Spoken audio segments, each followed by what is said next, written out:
Welcome to Take Charge of Your Health. I'm John Bradshaw. This is part 2 of our 7-part series in which you'll be equipped to make decisions that will improve your health. If there's one thing the pandemic has taught us, it's how precious our health is. When your health is jeopardized, you wish there was something you could do to give you the best chance to not just survive, but to thrive.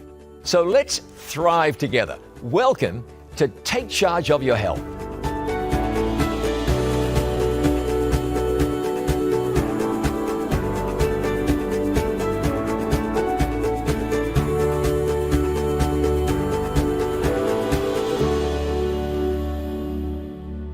This is Take Charge of Your Health, brought to you by It Is Written. Tonight we're going to talk specifically about a disease that affects 1 in 10 Americans. And while more than 34 million Americans have diabetes, more than 1 in 3 American adults have what's known as prediabetes. And the vast majority don't even know it. Diabetes is dangerous and makes a person vulnerable to many other very difficult conditions. So we want to know what we can do about it. The great news is that very often there's a lot you can do, and it isn't difficult. We'll speak with medical experts, physicians, and we'll check in with guests Dr. Faye Kazi and Dr. Steve Lee. We're also going to hear from people who have turned it around, once diabetic and now diabetic no more. So let's dive right in. Around 120 million people in the United States are diabetic or pre-diabetic. Diabetes is a huge concern in this country right now. And with those kind of numbers, then there's a very good chance that you are challenged by diabetes. And if not you, then certainly somebody that you know. And so, to speak about diabetes, I am thrilled to welcome Dr. Lindy Schwartz, who is the program director of the Internal Medicine Residency Program at the Kettering Health Network, based in Kettering, Ohio, just outside Dayton, Ohio. Dr. Schwartz, thank you for joining me.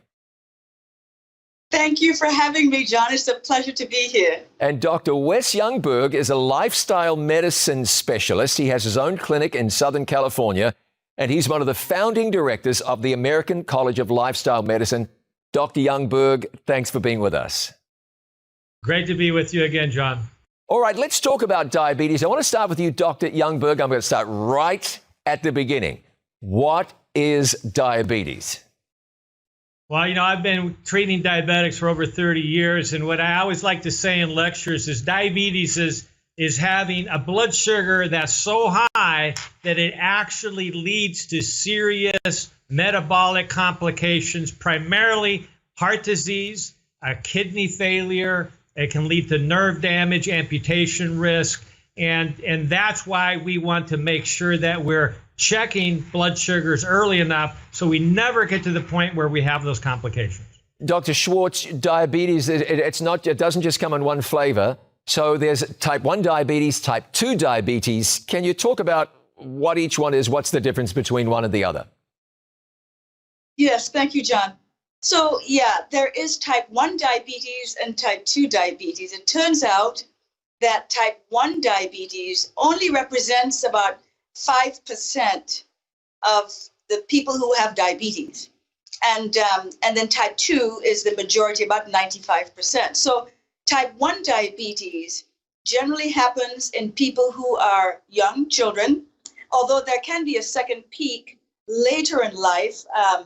But type 1 diabetes happens in people who have an autoimmune, that's a big word, destruction of the pancreas. In other words, the body develops an abnormal antibody against certain cells in the pancreas. And so they have absolutely no pancreatic function. The cells that produce insulin are totally destroyed. On the other hand, type 2 diabetes really is probably multifactorial. In terms of type 1 diabetes, we have genetic markers for it. In terms of type 2, it's a little bit more complex. Typically, you're looking at probably what we call multiple genes involved, and also environmental factors. So there are environmental factors and genetic factors. And it tends to happen in people older in life. So type 2 diabetes, generally older in life, multifactorial, environmental, with some possible genetic factors. Type 1, it's totally genetic. It's totally genetic factors in very young people, less than 15 years old generally. Dr. Youngberg, you get sick, you go to the doctor gives you something and says, take this, and this is going to keep this thing under control. That might be the best thing. There may be better options. When it comes to diabetes, what can people do rather than going to a doctor and taking something for the rest of their life? Is there anything that a person can do to lower their risk or even turn it around? Well, John, the most important thing is to get tested appropriately so you get properly diagnosed. What people don't realize is that even though diabetes and prediabetes, literally over a third of the population has that. And if you just count the population that's older than age 40, it's over half of the adult population having either prediabetes or diabetes. And so this is a huge issue. But the number one thing is to get tested appropriately. And what we're learning is the most sensitive time to check your blood sugars is not fasting like we typically do with our yearly physicals, but about an hour after the beginning of a meal or your favorite sweet dessert. That's when you want to check your blood sugar to see how high your blood sugar really goes, because that's what picks up diabetes and pre-diabetic tendencies maybe 10 years earlier than other tests might. Okay, Dr. Schwartz, talk to me about what somebody with diabetes might want to do about their lifestyle, their diet, about whatever it is. What are some of the things that you can put into practice? They're going to start winding this back. One of the most important things to do is to dispel some of the myths about diabetes and diet. Now, I don't know what many others think, but there is so much literature now about what sort of diet really helps to prevent or mitigate diabetes. And in fact, there's a group that publishes worldwide every year, the Global Burden of Disease. And what they found is that people who eat too much salt, not enough whole grains, and not enough fruit are at greater risk of developing diabetes. Let me highlight one of the things with that is that one of the myths with diabetes and diet has to do with eating what people call carbohydrates, carbs, and also fruit. So diabetics, oftentimes think, I'm speaking now about type 2 diabetics, they often think I can't eat fruit, it makes my blood sugar go up. Later on, we can talk about some of the mechanisms of why the fruit is really not the problem, but what diabetics really need, and this is according to the American Association of Clinical Endocrinologists, they have now acknowledged that the best diet for a diabetic, a type 2 diabetic, is a plant-based diet. So I recommend for diabetics a plant-based diet, whole grains, legumes, nuts, fruit, and vegetables. Dr. Youngberg, is there anybody, we talk about type 2 diabetics, is there anybody that's just beyond help? Or if there are, how many people are beyond help? And how many people really, and I want to be as real as possible, how many people can take charge of their health when it comes to diabetes? Do you know of a percentage? Is it a little? Is it a lot? Go ahead. I've just been, for the last few years, been involved in a telemedicine group program to help people who've had out-of-control diabetes for decades. And what I love to see is that people who've literally struggled for 20, 30 years with out-of-control diabetes, and they get on what Dr. Schwartz said, a plant-based diet, and they have the proper support, and they learn how to do this effectively. They literally get off all their insulin after decades of being on insulin. And we find that 67% of these hardcore diabetics are actually able to reverse their diabetes according to the criteria that the American Diabetes Association has established in less than a year. 67% of these hopeless cases, if you give your body half a chance, it can heal itself. but you got to give it the right nutrients. Like Dr. Schwartz mentioned, you got to give it lots of nutrients that come from a whole plant-based diet primarily.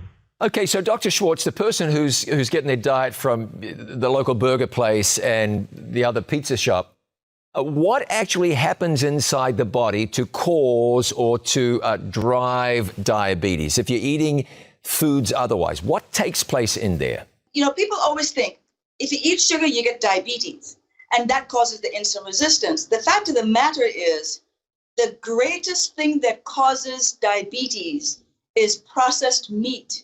The chance of the risk of developing diabetes is greater with processed meat than it is with even, like, say, sugar-sweetened beverages. And this is the mechanism. And this mechanism has been studied beautifully, it's exquisite studies looking at this. And it's a thing called lipotoxicity. It's a big word, but it means that the fat that's taken in by these animal proteins and animal fat is actually causing mechanisms inside the cell not to work appropriately. I'll give you an example. Let's say, for example, and the reason fruit has gotten a kind of a bum rap, a diabetic eats a piece of fruit and the blood sugar goes up and they blame the banana, let's say. But it's not the banana's fault. What happens is that meat they've been eating over the years has caused damage. When people eat, the sugar will signal the pancreas to produce insulin. It goes to the skeletal muscle or the liver cell, and through a series, insulin goes there, and through a series of mechanisms inside the cell, there is a transporter that goes to the top of the cell to take the glucose into the cell. Well, what we now know is that this fat from the animal protein is toxic to those mechanisms inside the cell, and fat begins to build up. Toxic fats build up and blunt the mechanism that allows the transporter to get glucose into the cell. So the animal fat is doing it, but when you eat the banana, all of a sudden the mechanism is no longer in place, the blood sugar goes up, and you blame the banana. It turns out that animal protein, with lots of things inside the animal protein, such as saturated fat, are toxic, and they cause insulin resistance and type 2 diabetes. Dr. Youngberg, let me ask you this. Let's say somebody comes to you and they say, I'm diabetic. It doesn't seem to me like there's anything I can do about it. I'm giving you 5 minutes. What would your, okay, I've just got a couple of moments pitch be to that person who really wants to take charge of their diabetes? So that person needs some encouragement. They need to see some success. And the best way to show people success is to say, okay, I know you don't like checking your blood sugars, but do this for me. If you want to really know how to do this properly, start checking your blood sugars, like I said earlier, about 1 hour after the beginning of a meal, and just eat whatever you normally eat, and do that for a couple days. You know, whatever your favorite foods are, you splurge a little bit, eat your desserts, see how high your blood sugars actually go at 1 hour. That might actually scare you, because if you've been diabetic for a while and you haven't been checking your blood sugars very often, you have no idea how high your blood sugar can really be 1 hour after consuming a regular meal. So now you know what the problem is, how high your blood sugar really is after the meal. And now, without changing even your diet yet, go for a walk right after finishing that meal for a half an hour. We know from our own research over the past 20 years that for every minute that you go for a walk immediately after finishing the meal, your blood sugar 1 hour later is going to drop anywhere from 1 to 3 points. And so if your blood sugars are running high because you're an out of control diabetic, you could literally drop up nearly 100 points at the 1 hour after the meal mark, just simply by going for a 30-minute light to moderate walk. That begins to show you the power of exercise, of activity, in turning around that underlying insulin resistance. So it seems to me, and this is what I find fascinating, that diabetes is such a devastating disease, and so many of us are afflicted by it.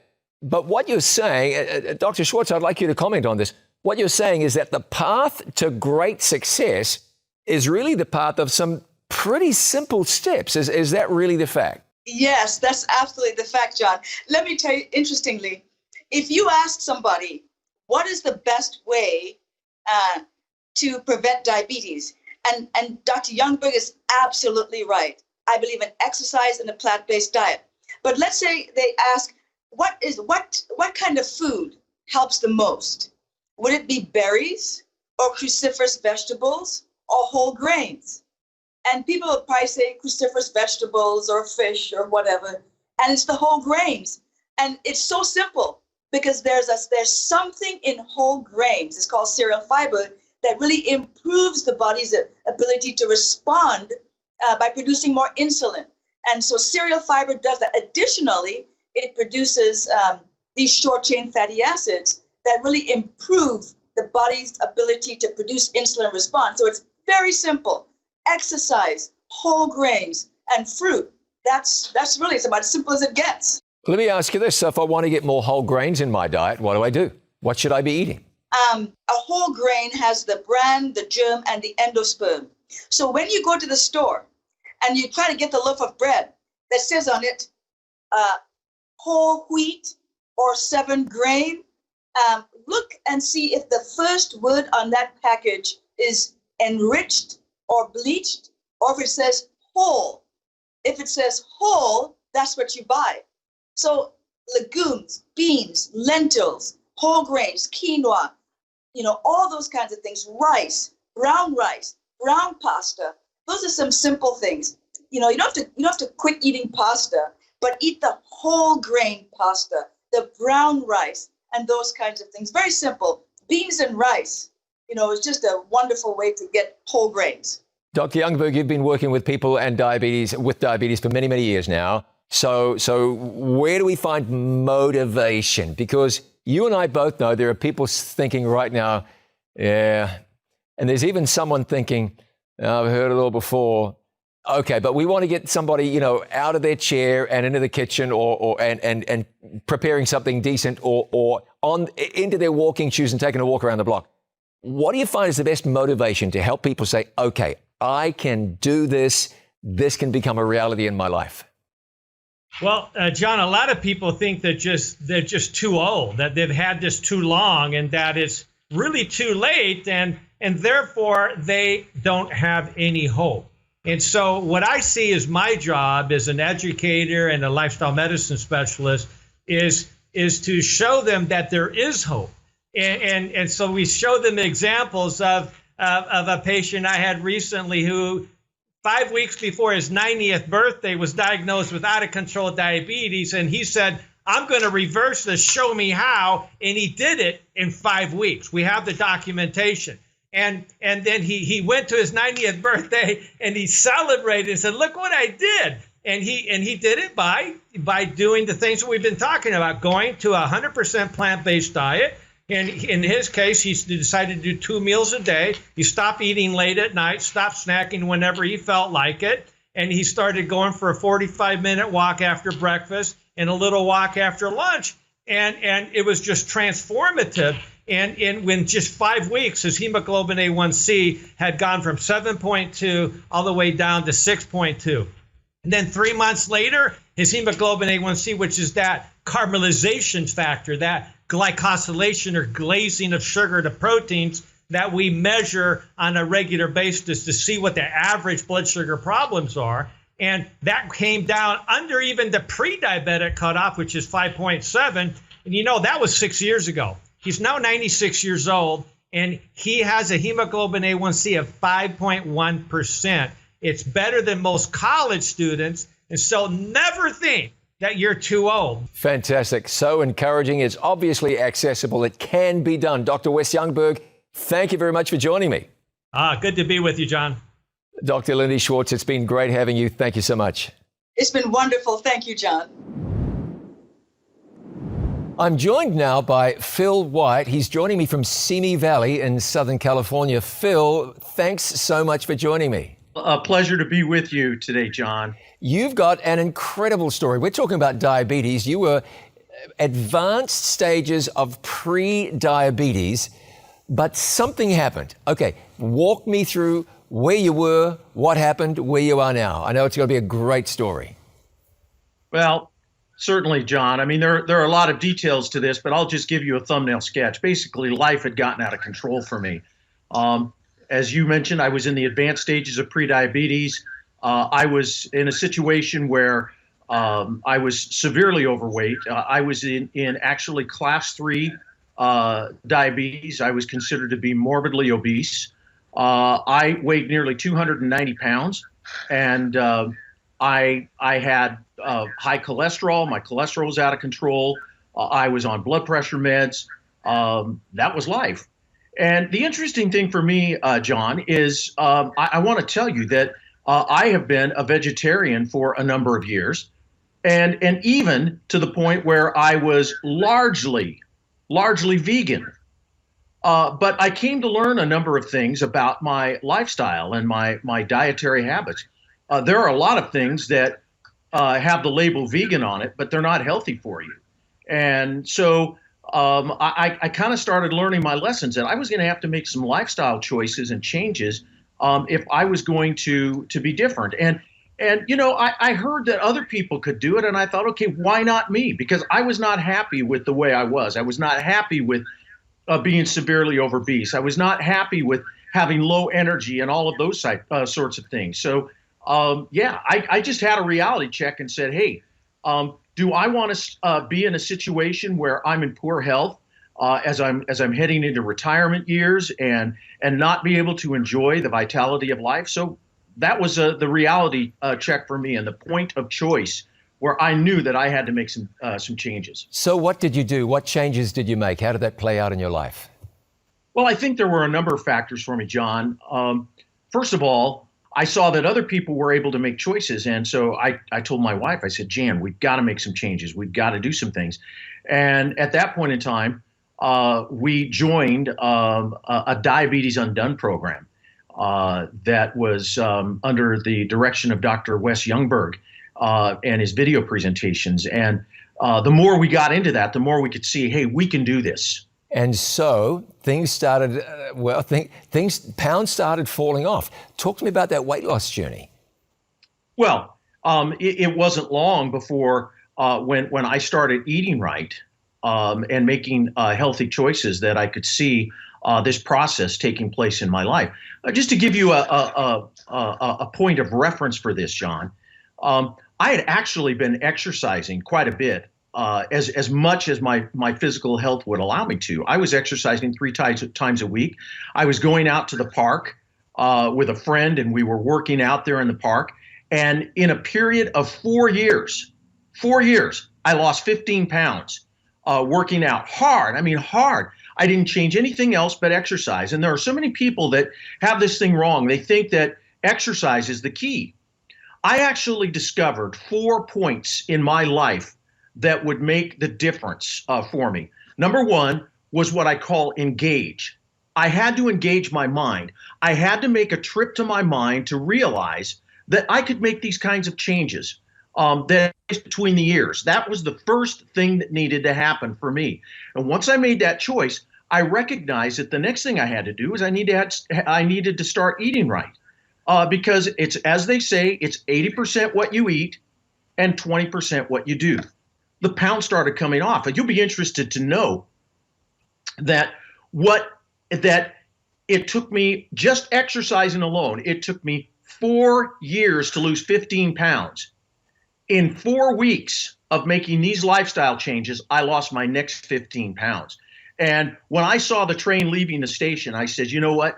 I'm on this, baby. We're gonna take it all the way. And so, you know, I took it down. I've lost 80 pounds, and I'm feeling better. I'm no longer on any medications. I don't have high blood pressure at all. And the 4th E is what I call excel. And once you do the other three, then you can experience excellence in your life. And that's what I have. I went to my cardiologist a year ago, and he says, listen, man, he says, you're just absolutely amazing. He says, you have cut your risk of a cardiovascular event by more than 50%. That is phenomenal. Real quick, anything you regret, number one, and number two, can anyone do what you've done? Absolutely no regrets. No regrets. And can anyone do it? Listen, man, if I could do it weighing nearly 290 pounds, and I've lost well over 80 pounds, anybody can do this. Anybody can do it. Magnificent. Phil, thank you very much. I really, really appreciate you taking your time and sharing your inspirational story and experience. Thank you. God bless you. Absolutely. My pleasure. So let's talk about sugar for a moment. And let's talk about how you might be able to get a whole lot less of it into your diet and into your life. I am joined by Dr. Faye Kazi, who is a registered dietitian, a health professional, and an author. Dr. Kazi, it has been said that a spoonful of sugar helps the medicine go down, but I think that was probably some bad advice. Talk to me about sugar.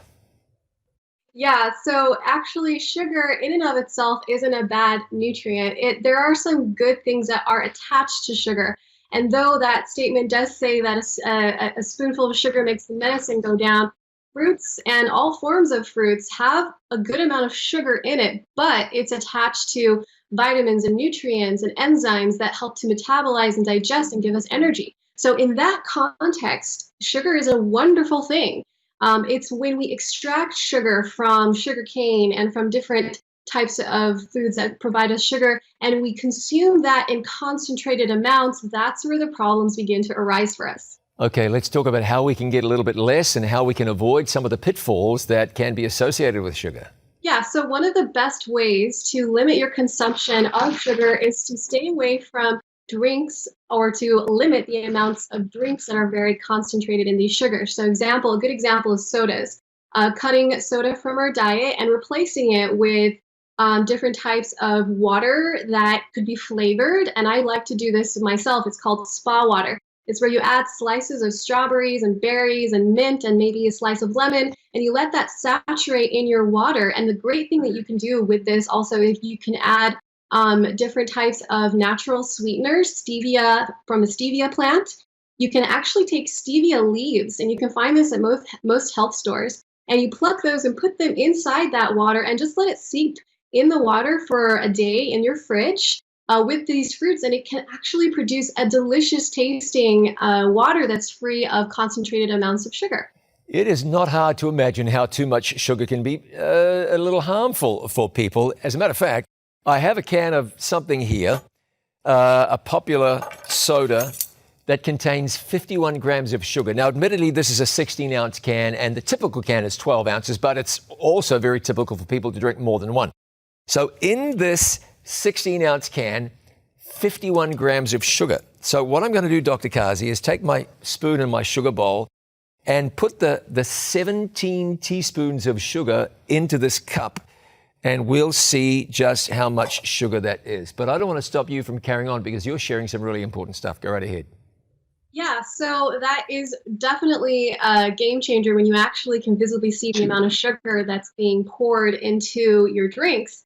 And here's some interesting facts about sugar. So right now we know that diabetes is on the rise. There's type 1 and there's type 2 diabetes. Type 1 is more of an autoimmune issue, and it's not as prevalent as type 2 diabetes. There's actually around 30 million people worldwide that have diabetes right now, and somewhere upwards in the 80 million that don't even know that they have diabetes. They're in the pre-diabetes state.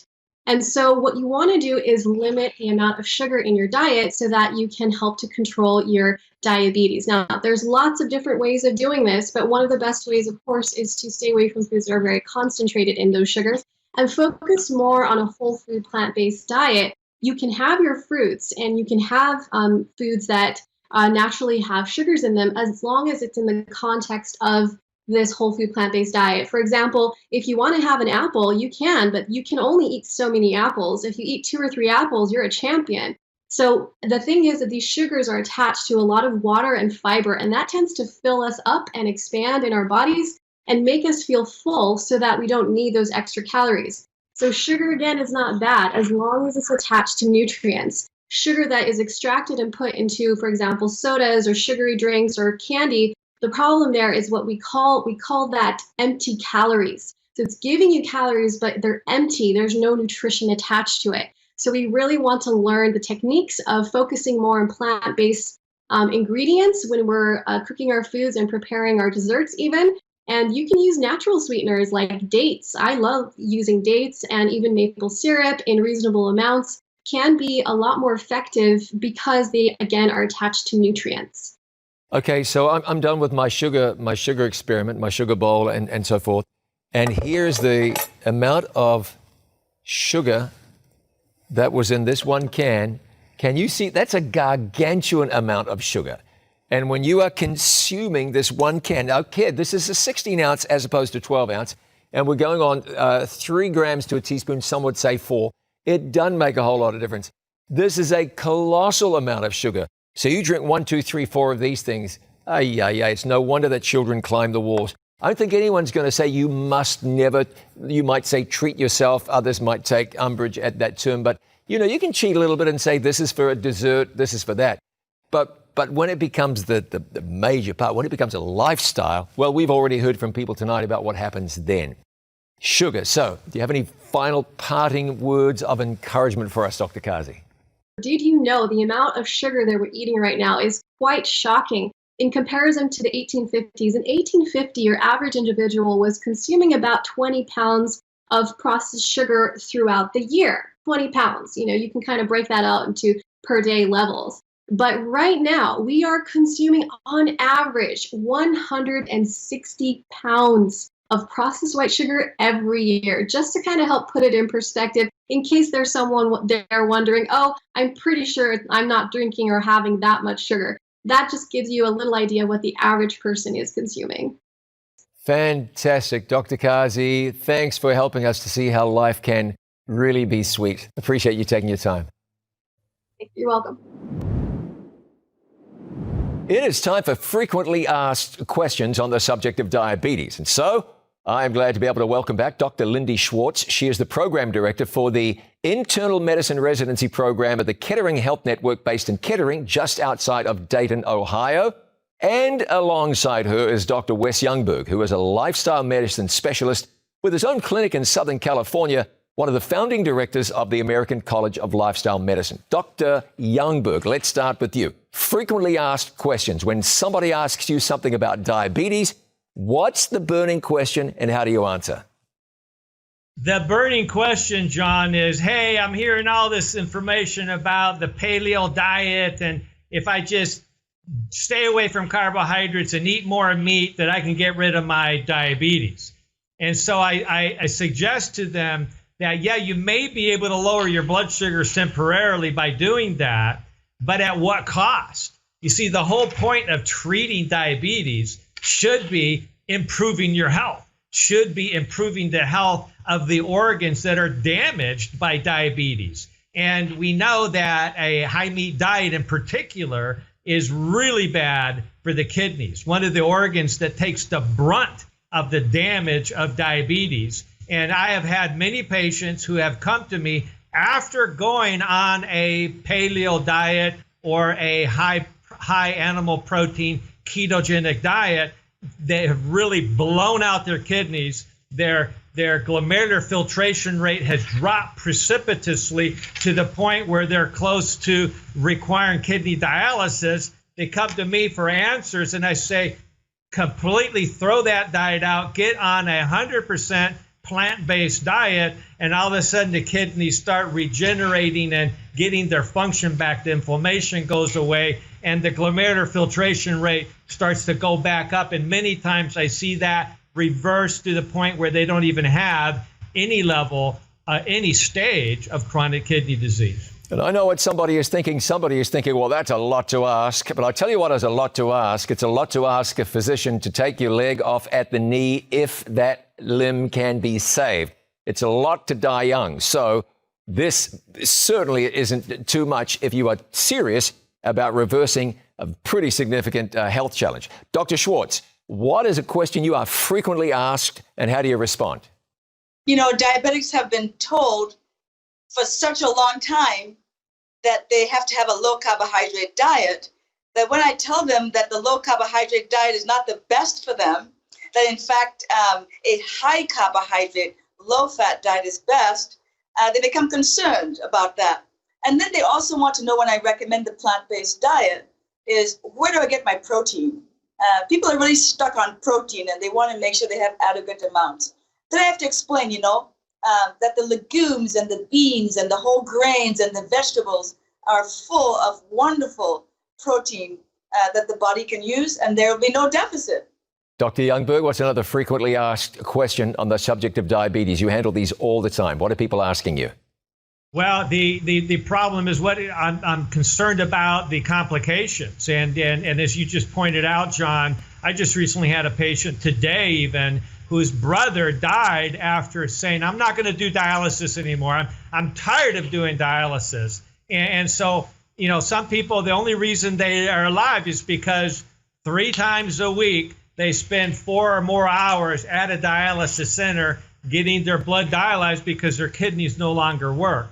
And what we're suggesting is that the vast majority of people who require dialysis could have prevented that if they would have paid attention to the things that we're discussing right now. Dr. Schwartz, another frequently asked question on the subject of diabetes. Yeah, everyone wants to know, if my mother had it, will I also get it?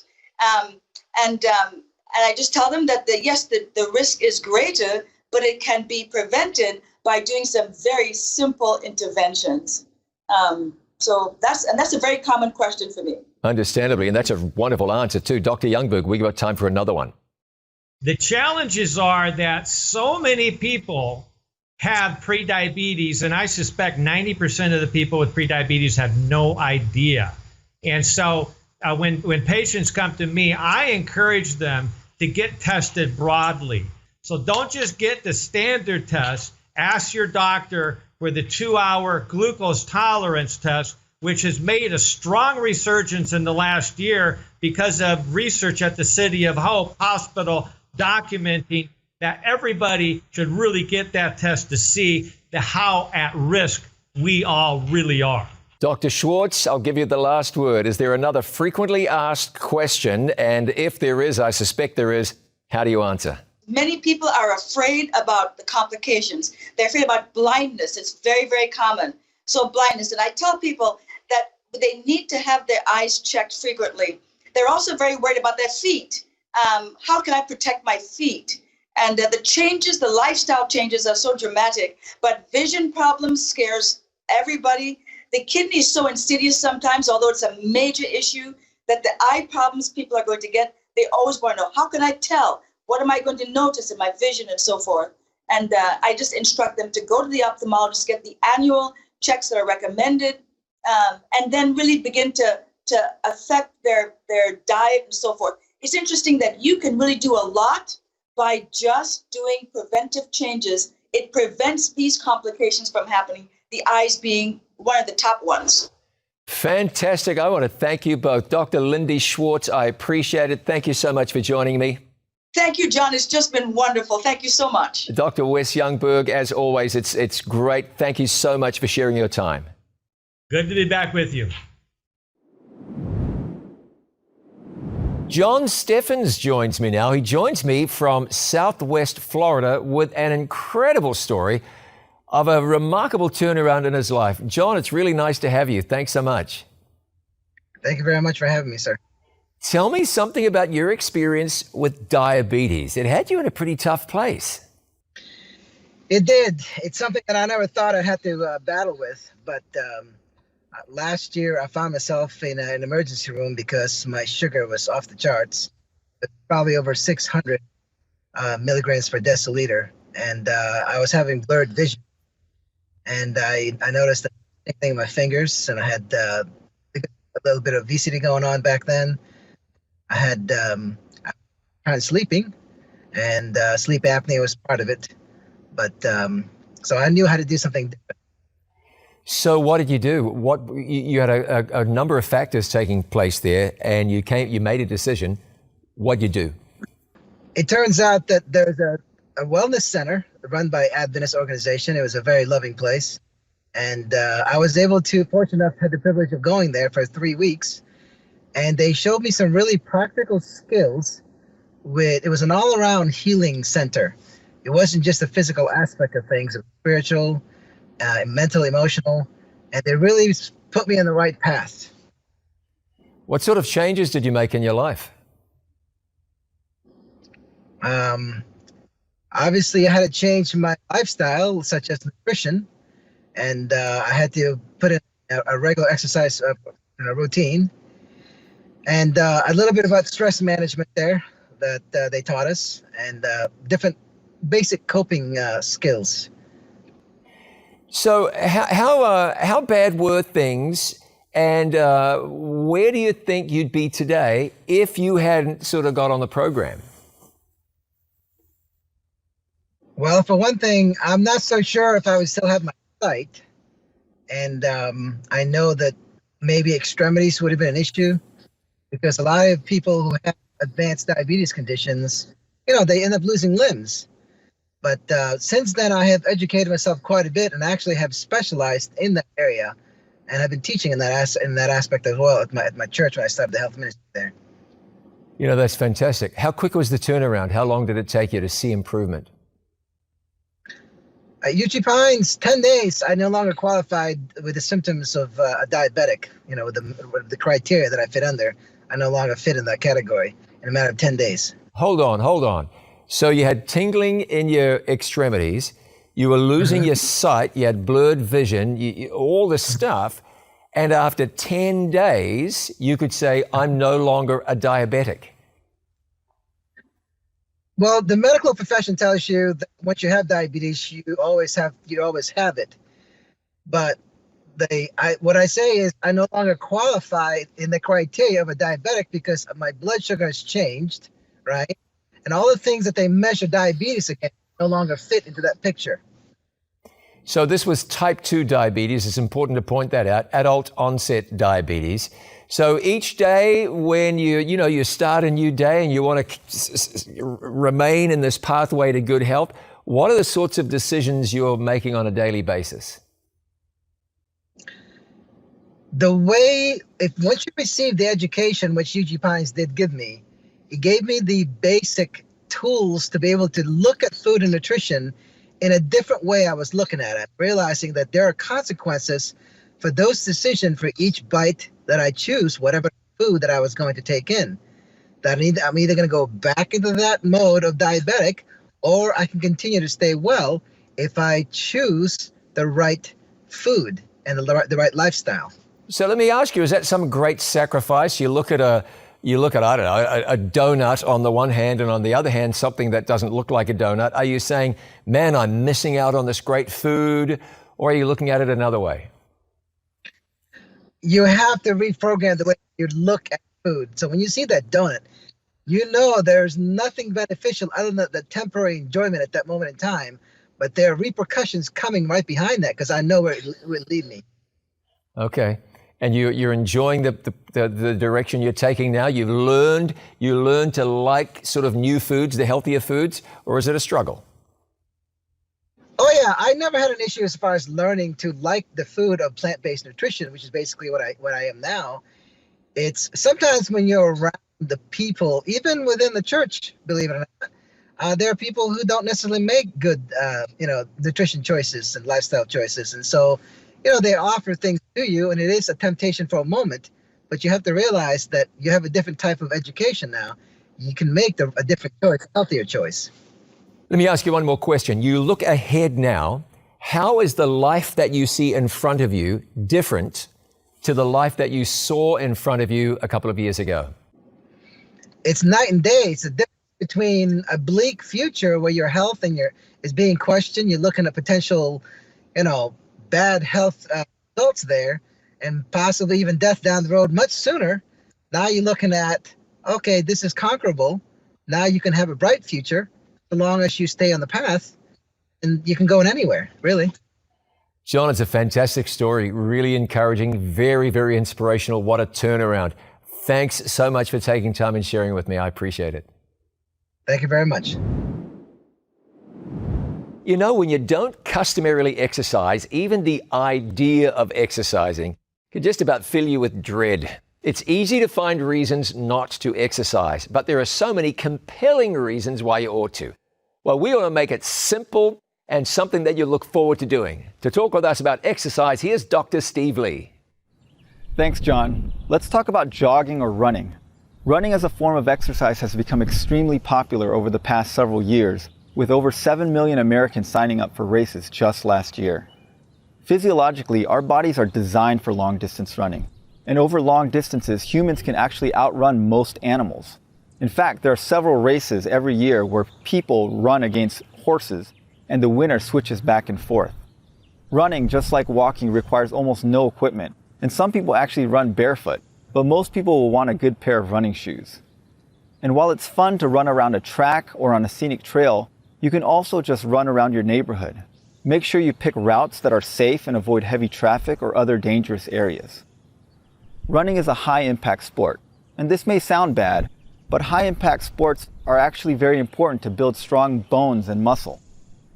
But also, high-impact sports can have a higher chance of injury, so you may want to ease into it rather than signing up for a marathon next week. If you have any questions, you should talk to your doctor before starting any kind of exercise program. But for the vast majority of us, running is a wonderful exercise that is good for your cardiopulmonary health and improves your muscular tone and builds strong bones. Okay, it's time to look at tonight's Creation Life study. Although this is night 2 of Take Charge of Your Health, this is study 8 that we're looking at. Study 8 of an 8-part series. You shouldn't talk about health without considering spiritual health. It's very easy to suggest that spiritual health might be the most important component of health. Study 8 is nutrition. And it starts with an inspiring true story, the story of Lauren, who decided to do something about her weight. And she took steps that saw her lose, over 2 years, 120 pounds. And when she lost 120 pounds, she began to lose even more. We share that story with you to demonstrate it really can happen. There is hope. You can take charge of your health, and you can see amazing improvements in your own personal health journey. The study starts by asking question 1, what was God's original diet for humanity? And we find out by looking at 2 Bible verses all the way back in the book of Genesis, which is the very first book of the Bible. You know, many people are surprised to find out that the Bible talks about health. They're surprised to find out that God cares about your physical well-being. And He surely does. That is made abundantly clear in the Bible again and again and again. Just think about it. If it's true that God created human beings, the Bible says He absolutely did, then you'd think that God, the creator of the body, would know how to take best care of the body. So in Genesis, God said, "See, I have given you every herb that yields seed, which is on the face of all the earth, and every tree whose fruit yields seed. To you it shall be for food." Then Genesis 2 and verse 9, "And out of the ground the Lord God made every tree grow that is pleasant for the sight and good for food. The tree of life was also in the midst of the garden, and the tree of the knowledge of good and evil." God originally designed human beings to eat fruit, nuts, seeds, eventually vegetables. Right there in the Garden of Eden, this diet supplied humanity with everything necessary to live healthy, fulfilling, abundant lives. Today, we refer to this diet as a plant-based or vegetarian diet. As Hippocrates is credited as having said, "Let food be your medicine and medicine be your food." Okay, I want to look at question number 2 of Creation Life Study Guide number 8, nutrition. Here's question 2. What benefits did God promise His children if they would follow His guidelines for health? This is a question worth considering. God said, here are the guidelines, but He also said, if you follow the guidelines, you will prosper. You will do well. So you're thinking, I'm going to make some changes. What's in it for me? The answer comes in Exodus chapter 15 and verse 26, where God said, "If you diligently heed the voice of the Lord your God and do what is right in His sight, give ear to His commandments and keep all His statutes, I will put none of the diseases on you which I have brought on the Egyptians. For I am the Lord who heals you. Isn't that something? God promised that if we would trust him and live according to his guidelines, we wouldn't have many of the common diseases that the rest of the world suffers from. Scientists have studied ancient Egyptian mummies and discovered that they suffered from, listen, in ancient Egypt, people were suffering and dying from and with arthritis, diabetes, heart disease, cancer, and a whole variety of other ailments. Not surprisingly, these ailments mirror the common ailments that we face in the world today. God said to his people way back then, follow me and you won't get any of that. Now let's try and be appropriate and balanced about this. It's important to remember that this is not God giving you a blanket guarantee. Let's pause and consider. This is not God saying, if you do this, you'll never get cancer. This is not God saying you'll never get heart disease, you'll never get diabetes, you'll never have a stroke, because you and I both know that there are many people who've done everything right only to see it go horribly wrong. People who've lived perfectly healthy lives are battling dementia. If they could redo it, they'd probably do things exactly the same and therefore maybe even end up with the same result. Unfortunately, we live in a world that has been ravaged over the years by illness, by disease, by sickness. You could simply say by sin. And here we are, thousands of years after creation. We're a sick bunch. God said to Israel back then, you won't get the Egyptian diseases if you do what I say. So what God is saying to us today, if you follow the principles that I'm giving you, you'll do much better than others. You'll do much better than you might otherwise do. If you follow the principles, you'll be able to ward off heart disease in many, many cases. You'll be able to ward off diabetes that otherwise you would suffer from if you didn't follow my principles. You can protect yourself against cancer by following the simple principles that I'm giving you. So God made the promise. We believe it. We accept it. But we just want to be a little careful, a little moderate in how we apply it. Now, let me give you 3 reasons why you might want to consider adopting a plant-based diet. You'll find more reasons in the study guide, but I'm going to give you 3 now. And under each reason, some sub-reasons. Let's look at this. First reason, hunger. Listen to this. The number of people worldwide who die from undernutrition each year, 7.6 million. That's a terrible number. The number of children worldwide who die from undernutrition each year, the number of children, 3.1 million. The number of people who could be adequately fed using land freed for farming instead of feeding the cereals to animals. Did you get that? The number of people who could be fed adequately using the land freed for farming instead of feeding the cereals to animals. 3.5 billion people could be fed. You notice that? We have millions of people undernourished or malnourished dying of starvation, but billions could be fed if we just simply shifted the way things are done. Percentage of the world's farmland devoted to beef production. Not that we want to vilify beef farmers, we don't, but here's the fact. Nearly 60% of the world's farmland is devoted to beef production. Shift that, and that's a lot of food provided for hungry people. So hunger, reason number 1 that you might want to think about adopting a plant-based diet. Point number 2, cancer. The increased risk of breast cancer for women who eat meat daily compared to women who eat meat less than once a week, 3.8 times, nearly 4 times the cancer risk. You're almost 4 times more likely to get cancer if you eat meat daily, if you're a female, as compared to women who eat meat only once a week. For women who eat eggs daily compared to once a week, you have a 2.8 times increased risk of cancer. Those are some mind-blowing numbers. Reason number 3, remember there are more, but I'm giving you 3 reasons. Third reason that you might want to adopt a plant-based diet is cholesterol. The percentage of U.S. men who die from a heart disease, 25%. 1 in 4 men in the United States dies from heart disease. The percentage risk of the average U.S. man who eats no meat, dairy, or eggs dying from a heart attack, 4%. So instead of 25%, It's 1 in 25. Did you get that? The percentage risk of the average US man who eats no meat, dairy, or eggs dying from a heart attack, it's low. These are just the numbers. One thing you can't really argue with is facts. And these are true facts as opposed to false facts, which I'm supposing aren't facts at all. All right.